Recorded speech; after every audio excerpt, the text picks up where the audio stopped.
Learners, welcome back to my channel info BHU. So आज के इस वीडियो में हम कंप्यूटर बेस्ड एमसीक्यूज को हिंदी में डिस्कस करेंगे एंड इस सीरीज में हम डेली 10 क्वेश्चंस डिस्कस कर रहे हैं स्टूडेंट्स। एंड ये सीरीज उन सभी स्टूडेंट्स के लिए है जिनका मोड ऑफ एग्जाम हिंदी है। बट स्टूडेंट्स, इसका ये मतलब नहीं कि जिन्होंने मोड ऑफ एग्जाम अपना इंग्लिश चूज़ किया है उनके लिए वीडियोज़ यूजफुल नहीं होंगे। आपके लिए भी यूजफुल हैं बिकॉज ये कंप्यूटर बेस्ड एमसीक्यूज हैं एंड कंप्यूटर के टर्म्स को हिंदी में पढ़ने से कोई बहुत चेंज नहीं होता है स्टूडेंट्स। इसलिए आई विल सजेस्ट कि आपका मोड ऑफ एग्जामिनेशन जो भी हो, आप इस क्वेश्चन के जो सीरीज़ है इसके थ्रू अपने नोट्स बनाएं और प्रिपरेशन करें। And just before starting the video I will suggest you the same thing that her question का आंसर मेरे बताने से पहले आप वीडियो को पॉज करके अपना रिस्पॉन्स उस पर्टिकुलर क्वेश्चन के लिए नोट करिएगा एंड देन वीडियो को प्ले करके ये चेक करिएगा कि आपके आंसर्स कितने सही हैं। इससे आपकी प्रिपरेशन भी हो जाएगी स्टूडेंट्स एंड evaluation भी हो जाएगा आपकी प्रिपरेशन का। So all the very best to you students and again if you have any queries just drop them in the comment box. I will surely address your concern and just to remind, through my channel I am here to help you cover your syllabus and guide you throughout your journey. So stay tuned to my channel for more such videos and let's begin now. So students, computer based objective प्रश्नों की series का ये दूसरा part है। तो आज का पहला क्वेश्चन है क्वेश्चन नंबर 11। क्वेश्चन नंबर 10 तक हम कल डिस्कस कर चुके हैं। सो क्वेश्चन नंबर 11 में पूछ रहा है आपसे कि कौन सी डिवाइस प्रोग्राम और डाटा के बीच का अंतर समझ सकती है। सो यहाँ पे आपका ऑप्शन दिया हुआ है स्टूडेंट्स, आपके ऑप्शन दे रखे हैं यहाँ पे कि A says memory, B says input device, C says output device या D says microprocessor. So students, यहाँ आपका करेक्ट ऑप्शन होगा D, microprocessor. Microprocessor ऐसी डिवाइस होती है जो प्रोग्राम और डाटा के बीच का अंतर समझ सकती है। तो यहाँ पे आपका करेक्ट ऑप्शन हो जाएगा डी, इसे मार्क कर लीजिए। Next we have question number 12। इसमें पूछ रहा है आपसे कि डीवीडी का उदाहरण क्या है।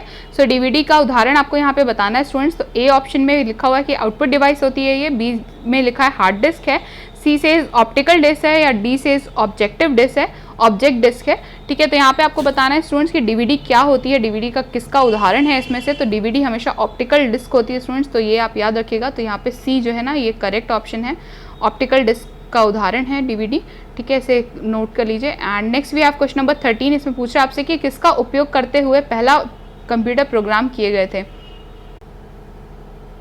सो स्टूडेंट्स, यहाँ पे जो ऑप्शन दिए हुए हैं उसमें से आपको सही ऑप्शन को चूज करके ये बताना है कि कौन सी ऐसी चीज़ थी जिसका उपयोग करते हुए पहला कंप्यूटर जो है प्रोग्राम किया गया था।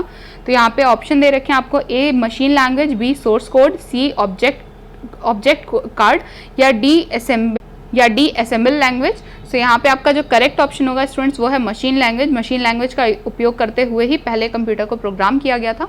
तो यहाँ पे आपका ए ऑप्शन करेक्ट होगा। नेक्स्ट क्वेश्चन है क्वेश्चन नंबर 14। इसमें पूछा आपसे कि किसने बेसिक कंप्यूटर भाषा का विकास किया था। तो यहाँ पे आपके ऑप्शन दे रखे हैं students, Niklaus Wirth, B Jim Clark, C Niklaus Wirth या D John C chemo.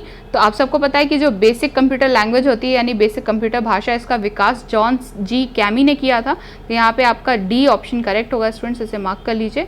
Next भी आप क्वेश्चन नंबर 15। इसमें पूछ रहा है कि कंप्यूटर की मेमोरी की सबसे छोटी इकाई क्या कहलाती है। तो आपके ऑप्शन दिए हुए students, A bit, B byte, C megabyte या डी ये सभी। तो आप सबको पता है कि जो कंप्यूटर की सबसे छोटी इकाई होती है, सबसे छोटा जो है उसका पार्ट होता है वो होता है बिट। तो यहाँ पे आपका ए ऑप्शन करेक्ट होगा स्टूडेंट्स, बिट मार्क कर लीजिए इसे। एंड नेक्स्ट क्वेश्चन नंबर है क्वेश्चन नंबर 16। इसमें पूछ रहा है कि कितने बाइट मिलाकर 1 किलोबाइट बनता है। तो आपको बताना है कि कितने बाइट को अगर आप मिलाएंगे तो 1 किलोबाइट जो है बनता है। तो यहाँ पे ए से आपके ऑप्शन दिए हुए स्टूडेंट्स, ए 4096, बी 1024, सी 612 या डी इनमें से कोई नहीं। तो आप सबको पता होगा स्टूडेंट्स ये बात कि 1 किलोबाइट में 1024 बाइट होते हैं। तो यहाँ पे आपका बी ऑप्शन करेक्ट होगा स्टूडेंट्स, इसे मार्क कर लीजिए। मेमोरी की जो ये बाइट्स और इस तरह की जो यूनिट्स होती हैं स्टूडेंट्स, इससे रिलेटेड क्वेश्चंस बहुत सारे आते हैं और इस तरह के क्वेश्चंस जो है बहुत इजी भी होते हैं। जैसे कि जो एक किलोबाइट में कितने बाइट होते हैं, इस तरह के क्वेश्चंस तो कई बार पूछे भी गए हैं। तो इस तरह के सारे क्वेश्चंस पे बहुत ध्यान से इन्हें पढ़ा की। नेक्स्ट क्वेश्चन देख लेते हैं स्टूडेंट्स। इस क्वेश्चन में आपसे पूछा है कि कंप्यूटर की असेंबली भाषा में लिखे गए प्रोग्राम को मशीन भाषा में बदलने का काम कौन करता है। तो ए ऑप्शन है कंपाइलर, बी असेंबलर, सी इंटरप्रेटर या डी प्रोसेसर। तो आप सबको पता है स्टूडेंट्स कि असेंबली लैंग्वेज को मशीन लैंग्वेज में बदलने का काम कौन करता है। असेंबली भाषा को मशीन भाषा में जो है बदलने का काम ये करता है हमारा असेंबलर। तो यहाँ पे आपका बी ऑप्शन करेक्ट होगा स्टूडेंट्स, इसे मार्क कर लीजिए। नेक्स्ट भी आप क्वेश्चन नंबर 19। इसमें पूछ रहा है किसका लघु रूप है। सो आपको यहाँ ये बताना है स्टूडेंट्स कि इसमें से कौन सा जो है लघु रूप में है, तो यहाँ पे ए बोल रहा है कि large area network, B local area nodes, C large area nodes या डी लोकल एरिया नेटवर्क। तो यहाँ पे आपका करेक्ट ऑप्शन हो जाएगा students D local area network. ये क्योंकि थोड़ी ही दूरी के लिए होता है ये नेटवर्क, तो यहाँ पे आपका डी ऑप्शन करेक्ट होगा। नेक्स्ट भी आप क्वेश्चन नंबर 20 में पूछा है कि टिपिकल नेटवर्क में सबसे शक्तिशाली कंप्यूटर कौन सा है। तो यहाँ पे आपके ऑप्शन दे रखे हैं students, a network server, B desktop, C network switch या डी नेटवर्क स्टेशन। तो यहाँ पे आपका करेक्ट ऑप्शन हो जाएगा स्टूडेंट्स ए नेटवर्क सर्वर। ये आपका करेक्ट ऑप्शन है स्टूडेंट्स। टिपिकल नेटवर्क में जो सबसे शक्तिशाली कंप्यूटर है वो कौन सा है, नेटवर्क सर्वर। ठीक है, तो इसे मार्क कर लीजिए, आपका ए ऑप्शन करेक्ट है यहाँ पे।